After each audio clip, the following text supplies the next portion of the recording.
Bismillahirrahmanirrahim. Assalamualaikum warahmatullahi wabarakatuh. Halo Sobat PGMI, selamat datang kembali di channel YouTube kita HMPS PGMI UN Sunan Kalijaga Yogyakarta.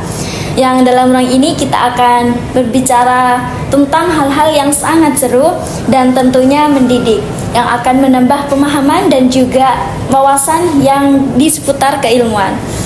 Dan dalam kesempatan kali ini kita akan membahas tentang future blueprint atau membangun mimpi, merancang karir, membangun mimpi. Di sini bukan sekedar tentang memilih pekerjaan ya, kan, tapi tentang bagaimana seseorang menentukan arah hidupnya.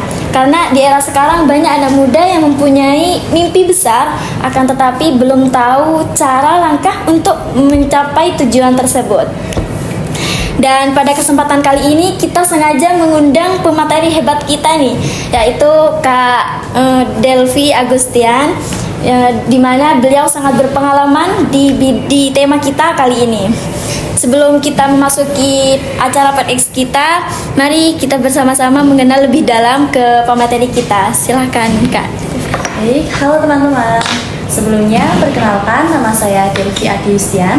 Saya kerap disapa Delvi dan asal saya berasal dari Gunung Kidul dan saya merupakan lulusan dari PGMI UIN Sunan Kalijaga pada tahun 2026 kemarin. Ternyata Kak Delvi ini alumni PGMI UIN Sunan Kalijaga Yogyakarta ini, dan beliau dinobatkan sebagai mahasiswi terbaik dan tercepat di tahun 2026 kemarin, gitu Kak. Dan boleh tahu nih Kak, alamatnya di mana dan juga pekerjaan sekarang, kesibukan yang dilakukan akhir-akhir ini gitu loh Kak. Kalau alamat saya sudah memperkenalkan ya Kak. Jadi alamat saya ada di Gunung Kidul. Saya aslinya dari sana juga, Gunung Kidul. Kemudian untuk kesibukan sekarang itu, alhamdulillah setelah lulus kemarin, setelah di wisuda itu saya sudah bekerja full time di salah satu sekolah dasar. Kemudian selain itu juga kesibukan saya sehari-hari selain mengajar di sekolah, saya juga membuka bimbel di rumah. Kemudian saya juga terkadang ikut beberapa freelance atau kegiatan yang ada event maupun wedding organizer dan lain sebagainya sih Kak. Kayak serabutan gitu. Gak heran ya kalau kita mengundang pemateri kita pada kali ini, karena pengalaman beliau sangat menarik untuk kita bahas pada pagi hari ini. Dan bicara soal masa depan nih Kak, karena gak semua orang tuh punya jalan yang sama dan udah jelas dari awalnya Kak. Bahkan banyak nih anak muda yang masih mencari tujuan dan juga hidup di karir masa depannya gitu loh Kak. Menurut Kakak nih, bagaimana, pernah nggak Kakak merasa bingung di waktu Kakak mencapai kehidupannya sekarang? Pernah nggak merasa bingung untuk mencapai masa depannya gitu? Kalau bingung sih pastinya bingung ya Kak. Ya pastinya ya Kak. Bingung nih. Saya tuh pernah bingung bener-bener ada di dua waktu ini. Waktu saya ingin masuk di kampus UIN, itu saya juga merasa bingung nih Kak. Saya ceritakan yang pertama dulu ya. Jadi dulu itu waktu saya ingin mendaftar di UIN itu, saya kan sempat gap year dulu Kak, berhenti 1 tahun nih. Ya, saya itu dulu aslinya lulusan tahun 2021. Lulus SMK itu saya sempat gap year dulu. Kemudian saya melanjutkan di tahun 2022. Dulu itu sempat bingung dan kira-kira arahku mau kemana nih setelah lulus SMK gitu. Nah, dulu itu benar-benar saya belum punya planning, belum kepikiran mau kerja dulu atau kuliah dulu. Saya tuh belum ada pandangan nih ke depannya mau apa. Nah, saya memutuskan untuk gap year dulu, berhenti 1 tahun. Kemudian setelah itu saya mencoba mendaftar di sini di UIN dan ternyata itu 1 kali percobaan itu ternyata langsung lulus deh Kak. Alhamdulillah banget ya Kak. Ya, itu langsung masuk di jurusan PGMI sekali daftar itu. Nah itu benar-benar kayak dilema banget. Nah kemudian waktu yang kedua itu waktu ini kemarin setelah wisuda baru bulan Februari kemarin ya, itu juga sempet bingung nih, kira-kira aku tuh mau langsung kerja atau mau melanjutkan S2 gitu loh Kak. Iya, mungkin pendidikan lagi gitu nih Kak. Sempet bingung. Tapi kebingungan yang kemarin itu sama yang pertama waktu mau kuliah itu beda nih Kak. Karena yang waktu mau masuk kuliah itu bener-bener bingung, nggak ada arah mau apa ini, belum ada planning, bener-bener nol planningnya. Tapi setelah ini saya kan belajar dari pengalaman dulu ya Kak. Ya, pengalamannya dulu. Kemudian saya waktu masih menjadi mahasiswa, waktu skripsi itu saya selalu berusaha nih, saya harus mencari planning, menyiapkan beberapa planning nih untuk menentukan kira-kira saya setelah lulus, setelah wisuda nanti itu mau jadi apa gitu, mau jadi apa, mau langsung kerja atau lanjutkan pendidikan gitu. Nah pada itu saya membuat beberapa planning, dan ternyata saya mencoba planning yang pertama itu waktu setelah wisuda itu ternyata belum tercapai nih Kak. Nah kemudian saya udah nggak terlalu bingung nih kira-kira mau apa lagi, karena saya sudah menyiapkan planning yang kedua. Berarti cara mengatasi kedua permasalahan itu harus mempunyai dua planning gitu ya Kak. Iya, tapi selain menyiapkan planning, kalau saya pribadi itu kita lebih apa ya, lebih tahulah kemampuan diri kita, basic kita di mana gitu ya Kak. Basic kita itu penting. Kita itu tahu nih tentang informasi yang ada dalam diri kita, misalnya minat kita itu ada di bidang apa toh, kemudian bakat kita apa, dan yang terpenting itu value. Jadi kita tuh tahu kelebihan dan kekurangan diri kita sendiri.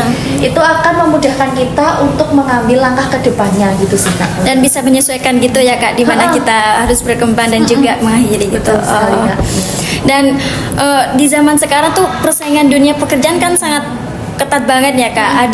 Ada yang bilang kalau ijazah itu sangat penting, dan ada juga yang bilang kalau pengalaman itu adalah guru terbaik nih Kak. Iya benar. Kalau menurut Kakak sendiri, kalau boleh milih nih ya, di antara pengalaman dan pendidikan formal itu lebih baik mana dalam berkarir gitu Kak? Wah ternyata pilihannya sulit ya. Kalau ditanya antara pengalaman dan pendidikan itu, pengalaman dan pendidikan, ini harus pilih salah satu. atau kalau boleh milih salah satu atau enggak dari pengalaman kakaknya aja. Kalau saya pribadi memandang antara pendidikan dan juga pengalaman itu menurut saya itu sama-sama penting Kak.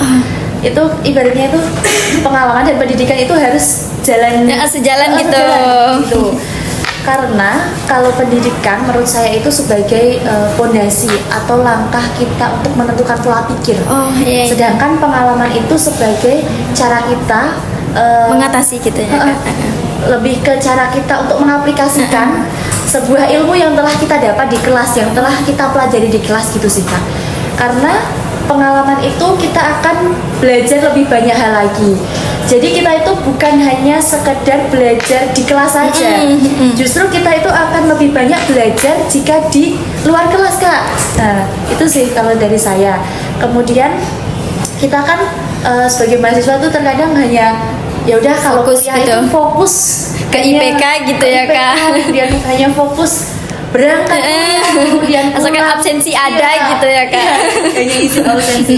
Nah tapi menurut saya ini tuh kayak kurang gitu loh Kak. Sebagai mahasiswa tuh kita sudah diberi kesempatan untuk kuliah, tapi selain itu kita juga harus mengembangkan ilmu yang kita dapat di kelas dengan menerapkan di lingkungan masyarakat. Kemudian kita juga harus mengikuti berbagai misalnya organisasi.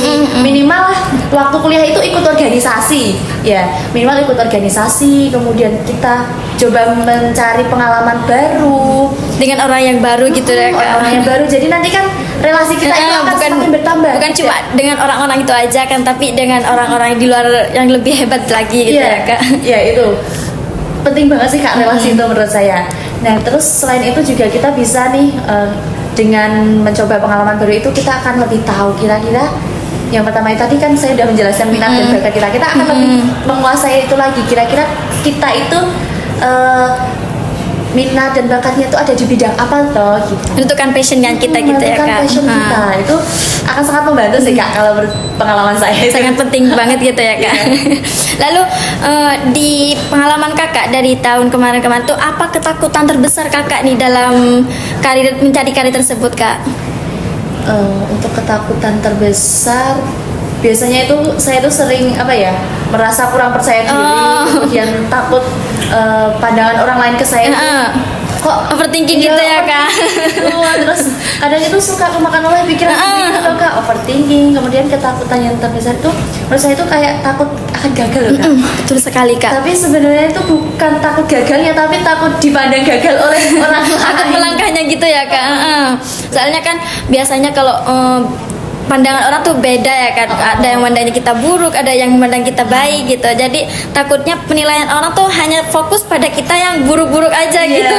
Itu kadang kayak jadi overthinking. Jadi takut salah melangkah gitu saya pribadi.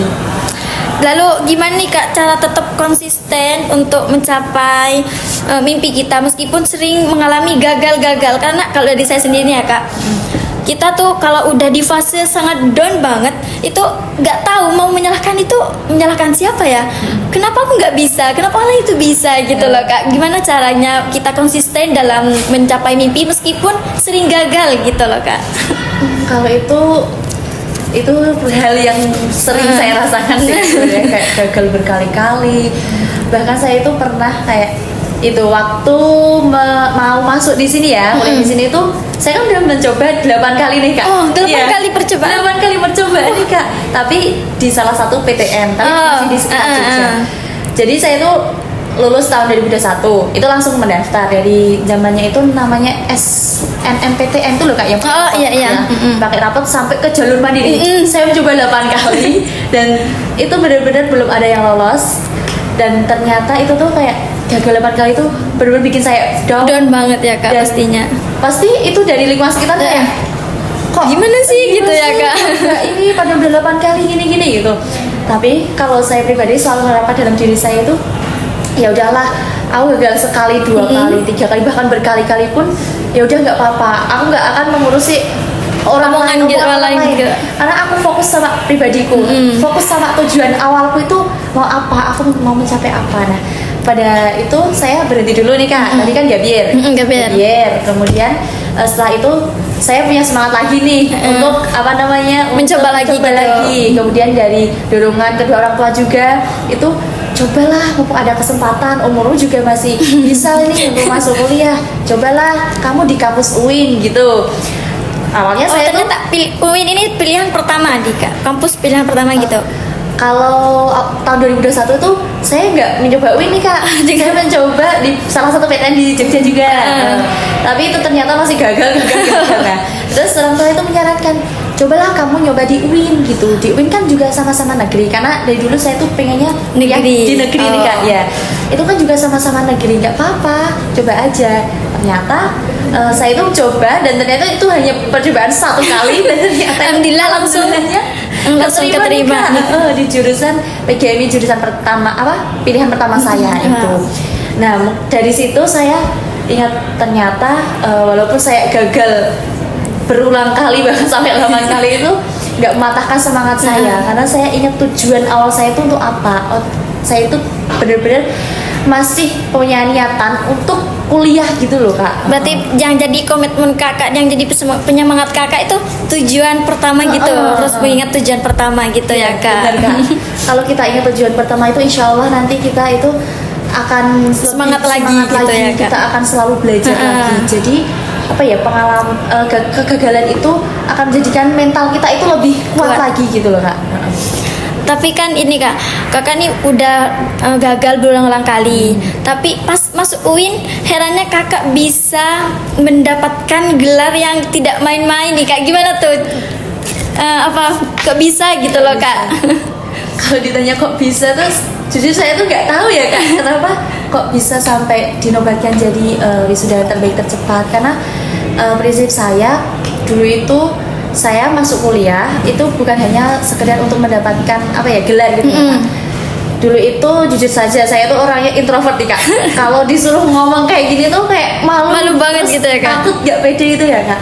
Nah terus itu saya mulai mencoba waktu awal semester 1-2 itu mulai berpikir bagaimana ya cara saya mengembangkan diri saya agar lebih percaya diri, berani public speaking gitu. Yang pertama itu saya cobalah aku tak ikut organisasi gitu, organisasi HMPS gitu.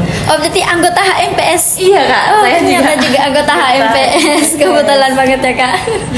Pertama itu saya coba anggota HMPS, dan ternyata setelah menjadi anggota HMPS tuh kayak saya tuh punya ketertarikan lain lagi. Apa ya, aku kalau setelah demis dari HMPS tuh Mau jadi apa gitu? Mau jadi apa, mau ngapain lagi?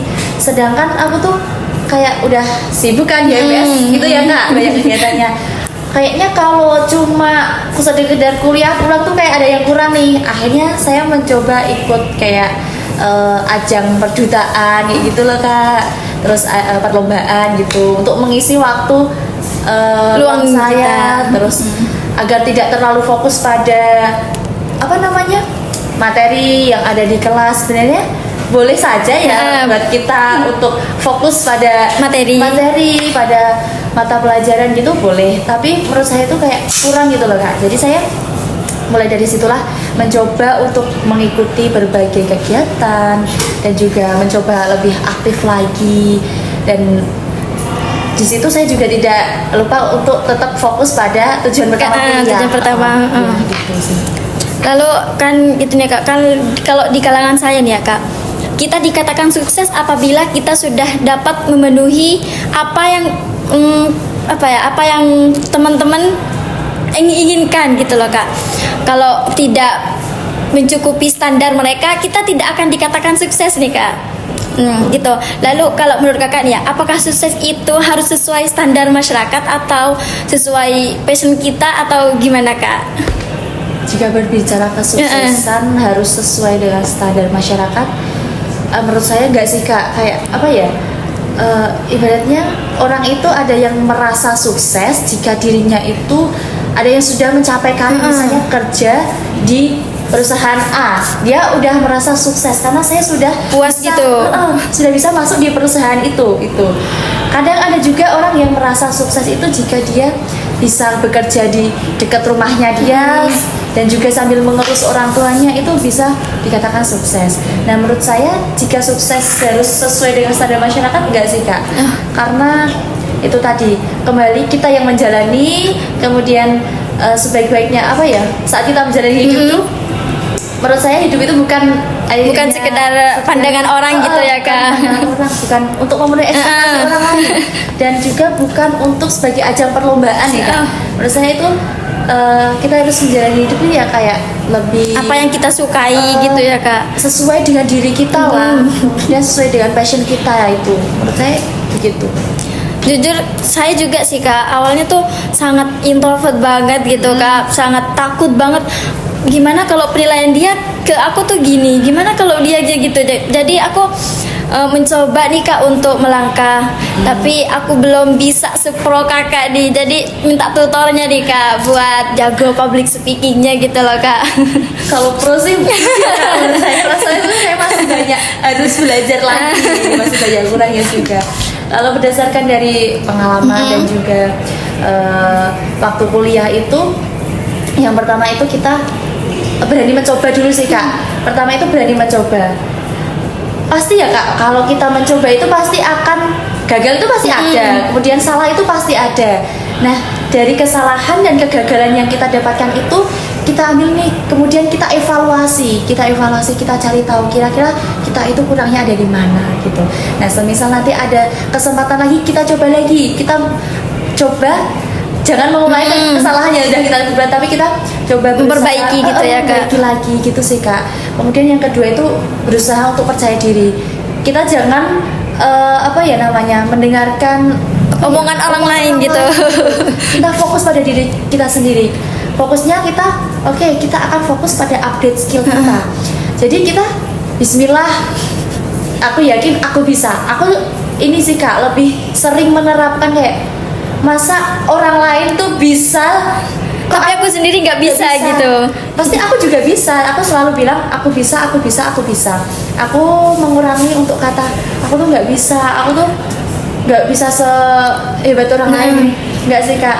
Semua itu pasti ada timingnya. Kita tuh untuk apa ya namanya proses ya, proses itu nggak harus selalu berjalan mulus, pasti ada naik turunnya gitu sih Kak. Nah waktu kita berada di bawah, ibaratnya berada di bawah, kita itu perlu update skill lagi. Nah dari situlah kita bisa untuk berkembang menjadi lebih baik lagi gitu sih Kak. Oh gitu. Lalu kan kakak ini udah lulusan S1 nih Kak. Lalu sekarang kesibukannya itu di mana Kak? Apa udah mau melanjut S2, apa sekarang masih bekerja atau gimana Kak? Kalau saya itu sebenarnya pengen sih Kak lanjut pendidikan lagi, tapi karena beberapa pertimbangan kemarin itu memutuskan untuk bekerja dulu sambil menunggu ada pembukaan kayak misalnya PPG atau pembukaan loker yang lain gitu. Itu sih Kak, daripada saya tuh kalau kan dari wisuda kemarin bulan Februari 2026 itu saya sempat nganggur nih 1 bulan, dan ternyata tuh nganggur tuh bener gak enak. Boring gitu ya Kak. Apalagi kayak keseharian waktu kuliah tuh kayak padat, terus banyak kegiatan di luar, kemudian juga masih memikirkan untuk pembelajaran, ada skripsi inilah itu. Yang kebiasaannya padat banget tiba-tiba kosong gitu ya Kak. Kayak aduh mau ngapain nih, kayak kurang produktif tuh sebenarnya nggak enak sih kalau saya pribadi. Jadi saya berusaha untuk mencari info-info loker-loker gitu. Pada akhirnya itu menemukan membutuhkan satu guru di sekolah dasar dekat rumah itu, yang saya mencoba mendaftar di situ dan alhamdulillah keterima. Oh jadi sekarang kakak jadi guru nih Kak. Alhamdulillah bisa ini mengamalkan ilmu yang jadi mengaplikasikan ke anak-anak sendiri langsung ya Kak. Pantesan saya chat tuh bisa nggak di hari weekday, ternyata nggak bisa. Oh ternyata kesibukannya mengajar nih ya Kak. Karena ya itu tadi udah full ngajar di kelas nih Kak, terus di rumah juga masih ada baru buka bimbel nih Kak ya. Terus itu kayak nanti saya tuh bingung kalau misalnya nanti izin gitu, terus nanti kasihan anak-anak juga kalau apalagi ini mau asesmen nih, kasihan mau asesmen terus dia juga mau belajar gitu. Makanya kemarin itu mintanya ini weekend gitu. Mungkin ini ya Kak, kita sebelum kita mengakhiri podcast kita, mungkin ada closing statement dari kakak nih. Oh iya, mungkin dari saya pribadi, khususnya untuk adik-adik mahasiswa PGMI dan juga mahasiswa yang ada di luar sana, selama kita menjalani perkuliahan itu, cobalah kita jangan hanya terfokus pada IPK saja, fokus pada nilai. Cobalah kita keluar dari zona nyaman kita mulai belajar hal baru, misalnya itu tadi minimal ikut organisasi, atau sekiranya kita punya suatu skill atau kemampuan, itu cobalah kembangkan. Jangan hanya di dalam kelas saja, tapi cobalah di luar kelas kita mencoba untuk membuka suatu relasi kepada masyarakat, karena relasi itu sangat-sangat dibutuhkan ya, sangat penting, apalagi setelah lulus kuliah itu benar-benar kayak berpengaruh gitu bagi saya. Nah itu cobalah. Kemudian kalau yang kedua itu kita tuh hidup jangan hanya lurus-lurus saja gitu. Cobalah kalian mencoba untuk membuat suatu planning, jangan hanya satu planning tapi beberapa planning. Jadi semisal planning yang pertama itu ternyata gagal gitu, gagal atau belum tercapai, setidaknya kita tuh punya planning yang kedua, kita mau apa. Kemudian kalau yang planning kedua ternyata belum tercapai, ada planning yang lain. Jadi tidak hanya stuck dan bingung pada apa yang akan kita lakukan ke depannya gitu. Nah kemudian yang ketiga itu tadi sih, perbanyak pengalaman kita. Kemudian itu saja sih kalau dari saya untuk pesan buat adik-adik mahasiswa PGMI gitu ya Kak. Baik, tadi banyak sekali yang ditulis oleh Kak Delvi, mulai dari kurang lebih 4 pertanyaan dari saya dan juga lainnya, dan alhamdulillah udah terjawab semua ya Kak. Dan tema ini mengajak kita memahami bahwa membangun mimpi ini tidak cukup dengan angan-angan saja ya Kak. Dibutuhkan proses, konsistensi dan keberanian mengambil keputusan gitu ya Kak. Dan gak terasa kita sudah sampai di penghujung podcast kali ini. Terima kasih banyak buat Kak Delvi atas pemahaman dan juga relasi yang sudah diberikan kepada kita semua. Dan saya selaku host pada podcast kali ini pamit undur diri. Sampai jumpa di podcast berikutnya dengan topik yang gak kalah menariknya nih Mbak. Mungkin hanya itu yang bisa saya sampaikan. Wassalamualaikum warahmatullahi wabarakatuh.